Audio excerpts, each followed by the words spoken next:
United Nations Convention on the Law of the Sea, Article 308, Entry into Force, 1.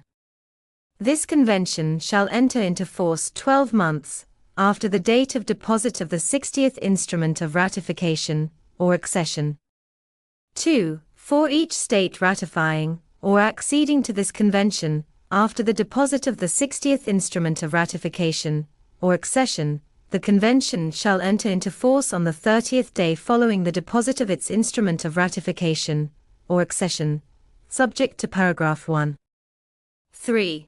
The Assembly of the Authority shall meet on the date of entry into force of this convention, and shall elect the Council of the Authority. The first Council shall be constituted in a manner consistent with the purpose of Article 161, if the provisions of that article cannot be strictly applied.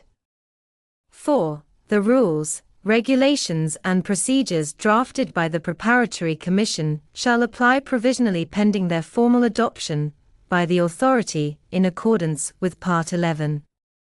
5. The Authority and its organs shall act in accordance with Resolution 2 of the Third United Nations Conference on the Law of the Sea relating to preparatory investment, and with decisions of the Preparatory Commission taken pursuant to that resolution.